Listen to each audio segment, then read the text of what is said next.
I recently gave a talk on Ramon Llull, the man, to my lodge in Mallorca, and I thought it might be of a general interest. And I'd like to start by taking you back to 1982, when a group of men gathered to form the new lodge. One of the issues they would have had to face was to give it a name, and for anyone who's had to name their children, I'm sure you remember what an important task it actually was. The lodge had already been born. They chose Ramon Llull. So tonight, and in this talk, I want to reflect upon Ramon Llull. He lived from 1232 to 1316, a towering figure who truly was the world's most famous Majorcan. Well, in 1982 he was. I guess today that might go down to Rafa Nadal. He was indeed a local hero, and arguably one of the most original thinkers of the medieval period. His life and work perfectly encapsulates the ideals and spiritual progress, universal truth and symbolic inquiry that forms the foundation of the craft. It's entirely appropriate that our lodge bears the name of Ramon Llull Lodge for three core reasons: his journey of self-improvement, his application of symbolic geometry to the universal truth, and his pioneering vision of a calculated reason. So when we talk about Freemason, we often say it's a peculiar system of morality, veiled in allegory and illustrated by symbols. We spend our lives studying these symbols: the square, the compass, the level, the plumb rule. But I want to take you back to a time before our modern Grand Lodges existed, to the 13th century, right here on the island of Majorca. I want to speak to you about the man who was perhaps the greatest speculative builder this island has ever produced, Ramon Llull. To the world, he is known as the Doctor Illuminatus, or the Illuminated Doctor. To the people of Palma, he is a local hero, a poet, and a mystic. But to us as Freemasons, he represents something even more profound. Though we lived 4 centuries before the Premier Grand Lodge was formed in London, Llull spent his life obsessed with the very same quest that brings us to our lodge: the search for light. He sought a universal art, a way to use geometry, logic, and symbols to reconcile different faiths and to understand the great architect's plan. He believed that the universe was not a collection of random parts, but a perfectly designed structure built upon the foundation of what he called the first dignities. Tonight we're going to travel virtually to the heights of Mount Randa. We will look at the rough ashlar of Llull's early chaotic life and see how he smoothed it into a perfect ashlar of philosophical brilliance. In doing so, I hope to show you that the spirit of the craft has been beating in the heart of Majorca for over 700 years. Brethren, let us look at the arc of the circle, the art of the circle, and the man who taught that the world and how to square it. To understand the philosophy, we must first understand the man. Ramon Llull's life is a story of 2 halves, a transformation that mirrors our own symbolic journey from the vices of life towards the more dedicated purpose. Ramon Llull was born into a very, very foundation of Christian Majorca. His father was a nobleman who had stood by the side of King James I during the conquest. Because of this, Ramon was a child of privilege, raised in the shadow of the great cathedral that was being built at that time. And when you enter Plaza Mayor and look up onto one of the walls, you might see this plaque. It's very easy to miss, but the plaque itself shows where Ramon Llull was born, where the house stood that his father owned back in 1232. The conquest of Majorca was only in 1229, so Ramon Llull was born just 3 years after the conquest of Majorca by James I. And Plaza Mayor is just a short walk from the Almudena Palace, where Ramon Llull, as a young man, lived at the very centre of power, the royal palace of the Almudena. For those of us who walk past those high fortified walls today, you can imagine Ramon Llull within them. He wasn't a monk or a scholar yet.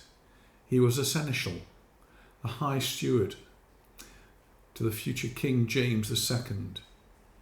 In Masonic terms, he had reached the east of worldly success. He was a man of good report who managed the king's household, wore the finest silks, and spent his night in the courtyard of the Almudena writing troubadour poetry. He was married to a noble woman, Blanca Picani, and was the father of 2 children.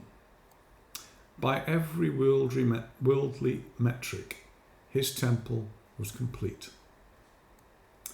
Yet it was precisely within the palace walls, amidst the luxury and the political power, that he realised his life was out of plumb. He described himself during this period as a man lost in a forest of vanity. Then came the turning point in his early 30s. He claimed to see a series of visions that shook him to the core. He realised that the stone walls of the Almudena, thick and ancient as they were, could not offer a spiritual shelter that he truly sought. The first series of visions occurred when Llull was approximately 30 years old, generally dated to be around 1262-1263, while he was composing a foolish love song intended for a married woman. He reportedly saw an apparition of Christ on the cross. The specific vision was repeated 5 times. These episodes shook him to the core and led to the decision to divest himself of worldly status and dedicate his life to those services of God. Historians suggest that this period of conversion likely spanned between 1263 and 1265.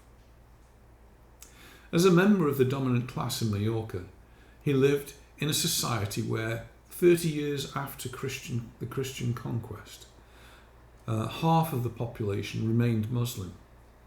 The island's close trade relations with North Africa further underscored this religious divide, making the conversion of Muslims his biggest aim. He was faced with an enormous task, one for which his courtly life had left him profoundly limited knowledge.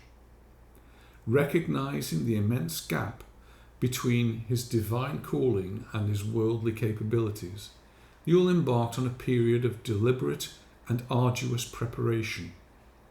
This phase of his life was dedicated to the intellectual and spiritual fortification required to undertake his life's work. His mission could not begin in earnest until he had first forged himself into a worthy instrument of God's will.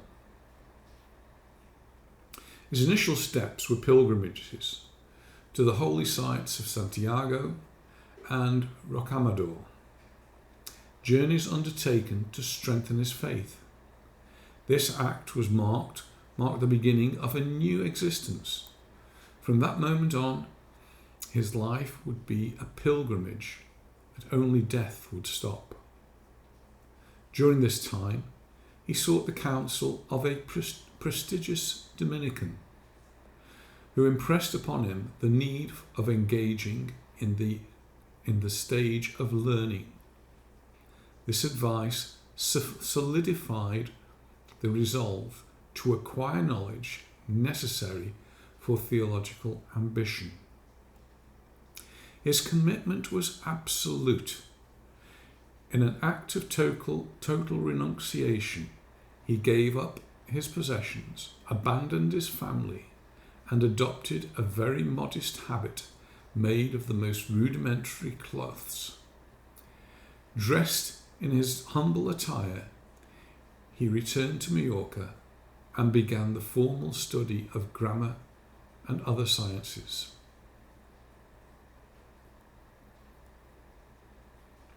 Llull decided that the fundamental part of his missionary project would be to educate himself in 2 languages. He did not know well Latin or Arabic.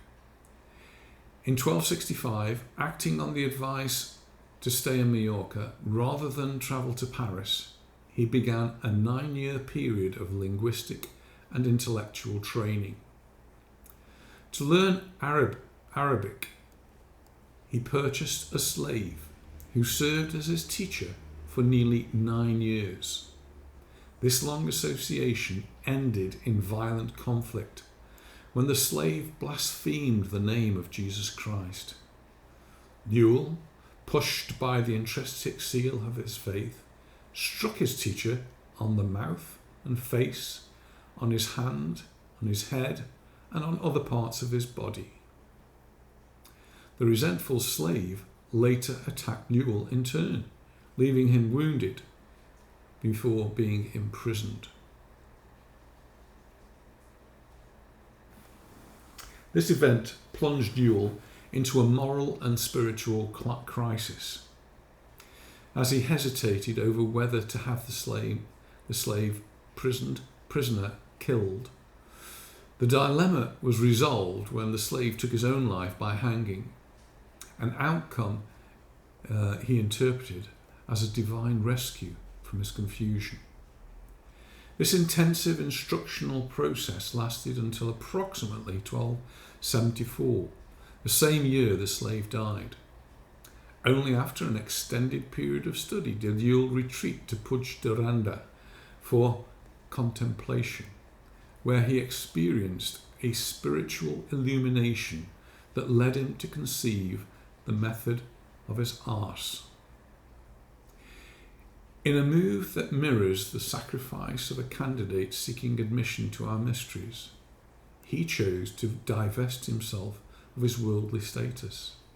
He ensured his family was financially secure, honouring his responsibility as a husband and a father, and then he walked out of the palace gates.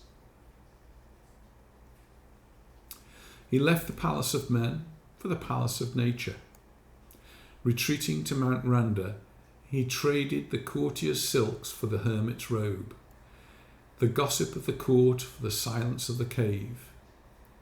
It was there, looking out over the same Majorca landscape that we see today, that he began to hew his rough ashlar into the Doctor Illuminatus. According to local tradition and the sanctuary's historical record, Llull withdrew to the cave on Puig Randa around 1274. There he lived as a hermit, engaging in deep meditation and contemplation. It was during this period that he experienced what supporters describe as a divine illumination, or vision that fundamentally shaped his intellectual and spiritual mission. This retreat is tied to the tradition to his decision to develop the ars, his ambitious philosophical and logical system aimed at discovering universal truth and defending the Christian faith. The cave associated with Llull's retreat can still be visited near the sanctuary. Access is managed by the sanctuary, and visitors typically must request a key from the reception. And this is the cave that Ramon Llull stayed in. He was probably there only for about 8 or 9 weeks. But it's a cave which has great feeling and views, and a place where he could sit and contemplate. I must say, I thought I hadn't managed to open it. It is a very heavy gate. And there we go. It's open and I'm in. So it's by no means an easy path, and I've still got the lock and the key in my hand, so I'll just put that in my pocket so I don't lose it. And there he is.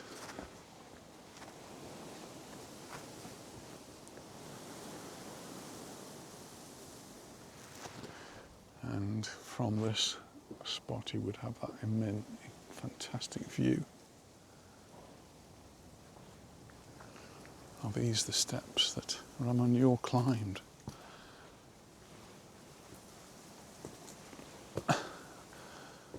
And is this where he sheltered? It is very small. The sort of place you would perhaps put a bedroll.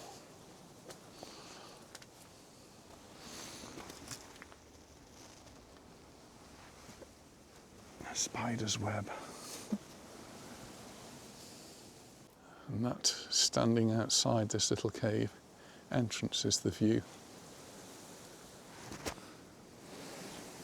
I do feel deeply honoured to be able to walk in the steps of Ramon Llull, and whether he actually stayed in this cave or not, I don't know. It sort of brings a certain peaceful tranquility,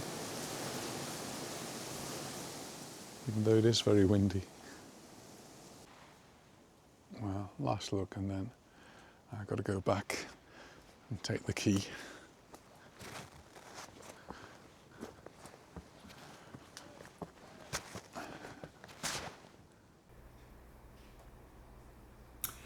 Now, let us step into the middle chamber of Llull's philosophy. To a Mason, geometry is the first and noblest of the sciences. To Ramon Llull, geometry was the very alphabet of creation. Llull's great art, his Ars Magna, was built upon specific geometric figures. He used them as mnemonic devices to help him seek and navigate the complexities of existence. The first was the triangle, the triad of actions. Llull's figure T was a series of overlapping triangles. For us in Masonry, the triangle is often associated with the three pillars of wisdom, strength, and beauty. For Llull, the triangle represented the dynamic nature of reality. Just as we cannot have a lodge without three to rule it, Llull argued we cannot understand goodness unless we see the giver of the good, and the receiver of the good, and the act of doing good. It is a philosophy of action, reminding us that being a Mason is not a static state, but a constant tripartite labour. With the square, we have the fourfold world, and Ramon Llull saw that the four elements of earth, air, fire and water, and these were the base of his system. He used the square to show that the physical world must be balanced and aligned with the spiritual. And if a corner was out of square or out of true, then the entire structure of the logic would collapse. But perhaps the most famous tool was the circle. Llull created concentric rotating circles, much like the dials on a modern combination lock. By spinning these circles, a seeker could align them with different virtues. These circles were called volvelles. A volvelle is just a set of one or more rotating pieces of paper or parchment. There were discs attached to a page so that each can spin independently. Each disc contains either letters, symbols, or words. The base page would also contain printed or written information, and the central pivot would often be a thread or parchment holding the layers together. Here you can see one where we've got a card which allows us to read off the different letters. Those letters would then have to be used with a key, and so we've got on the left a half matrix which tells us what each letter represents, and we can read off from the matrix, the half matrix, what then each letter was representing. That would then all be put together. Some of them look a little bit more complicated. I think this may be just for illustrative purposes rather than useful purposes, but it just shows the care that he took in designing these volvelles. Llull created the volvelles for his Ars Magna, his great art, a system meant to demonstrate Christian truths, debate with non-Christians, and explore the metaphysical relationships. The volvelles were not just memory aids, they were mechanisms for producing new combinations of ideas. As one scholar notes, Llull's triple layer system did not simply aid memory, but produced new knowledge through rotating combinations of letters. So Llull's most famous volvelles use the rotating discs, each marked with the 9 letters, so A, B, C, D, E, F, G, H, I. And these letters corresponded to the fundamental concepts that everyone could agree upon, and it didn't matter whether you were a Christian, a Muslim or a Jew. You could agree that there were certain basic concepts that we could all agree, like goodness or greatness, about eternity, of power, of wisdom, of will, of virtue, of truth and glory. And by aligning the discs, the users could then generate logical propositions about how these divine attributes relate. Modern historians often describe them as an early form of computational thinking, of knowledge engineering, and of symbolic logic. They were, in a sense, a paper computer. In Freemasonry, we could have a similar set of concepts. We could have the initiation, the obedience to the moral law. These are things that we agree upon in Freemasonry. It's about self-improvement. It's about brotherly love. There's a certain amount of secrecy or discretion, industry or diligence. We start off as a rough ashlar. We mention a thing called the northeast corner. That's where the foundation stone is placed. And we're seeking light, moral and intellectual awakening. And then by this set, it blends the entered apprentice's working tools with the moral lesson and symbolic stations into a coherent system for reflection. So now if we've got those on 3 concentric wheels, we can spin them round and see how they align. So for example, we might have the letters A, G and I aligned. A, you might remember there from the previous slide there, was initiation. G was the rough ashlar, and I was light. So to interpret this initiation to the rough ashlar, the candidate begins as an unworked stone, full of potential but needing refinement. The rough ashlar to light, the working and smoothing of the stone, is the work of gaining light. And light to initiation, every new insight is itself a fresh initiation, a deeper understanding, receiving new information, new understanding, new light. So the proposition becomes initiation reveals the rough ashlar, whose refinement leads towards light, which in turn opens the door to further initiation, further light. This triad captures our entered apprentice journey perfectly. So, the art of the circle. It's a tool of circumspection, being wary, It's a mathematical way of showing that truth is not a single point, but a relationship between many virtues. Perhaps the most Masonic element of the art was its actual intent. Mallorca in the 13th century was a melting pot of Christians, Jews and Islamic thought. And Llull's dream was that his geometric art would be so logical and so pure that a man of any faith could sit at a table, look at the circles and triangles, and find common ground. He didn't want to convert through the sword, as the Crusaders were doing, but through the compass.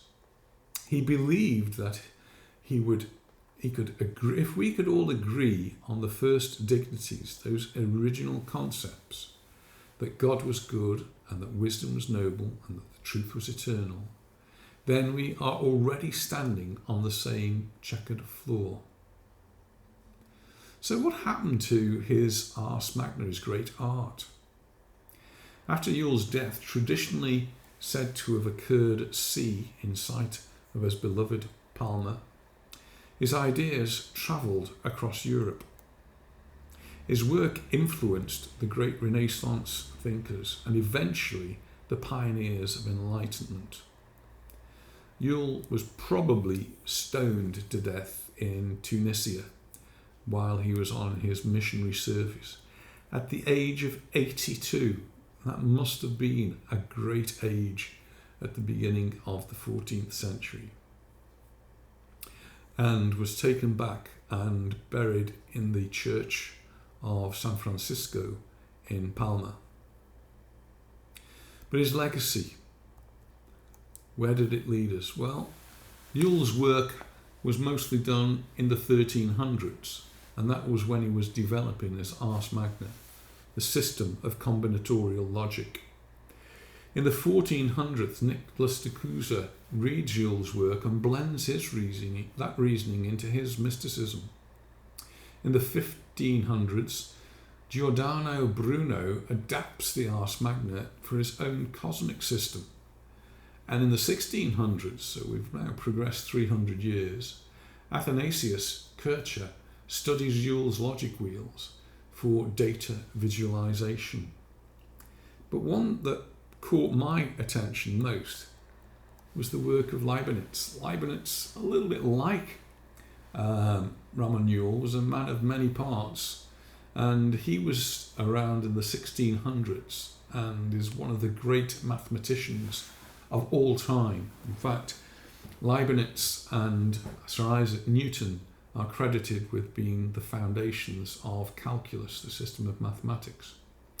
But Leibniz did many other things too, and one of them was his work on the binary system of mathematics, where we use the base 10, computers use the base 2, where we have zeros and ones.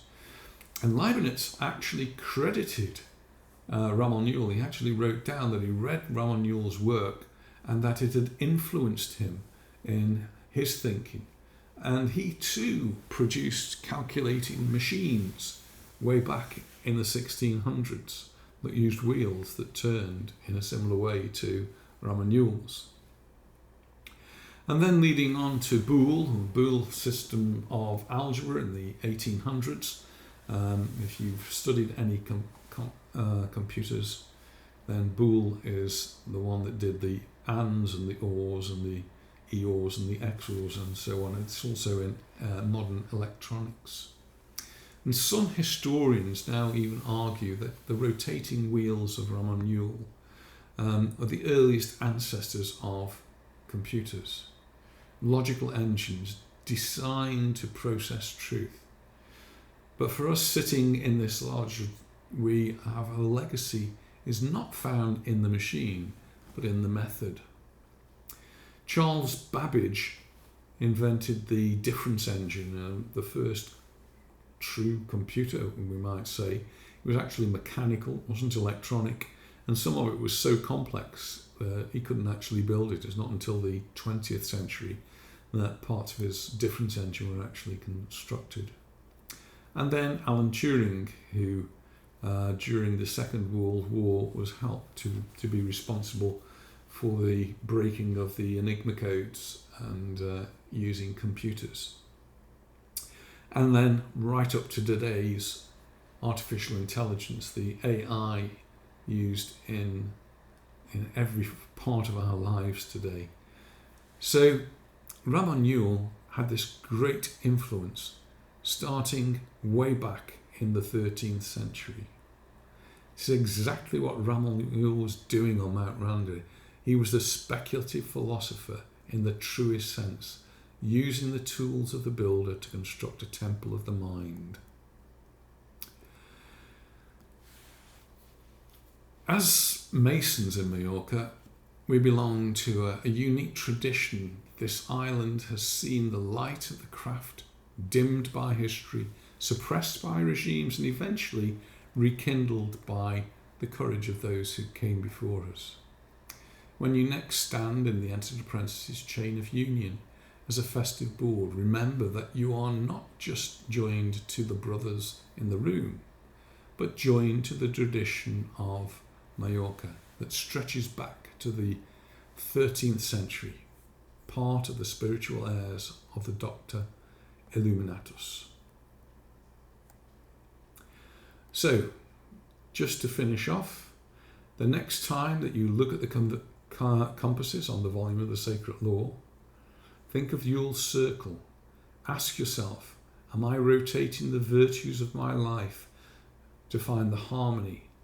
Am I balancing my justice with mercy and my strength with wisdom? The next time you walk through the streets of Palma or look up at the heights of Randa, remember that our labours are not confined to these four walls. We are called to take our universal art of brotherly love, relief and truth out into the world that, much like Llull's time, is often divided and in need of common language. Let us be the builders who, like Ramon Llull, seek to find the point within the circle where all men can meet in peace.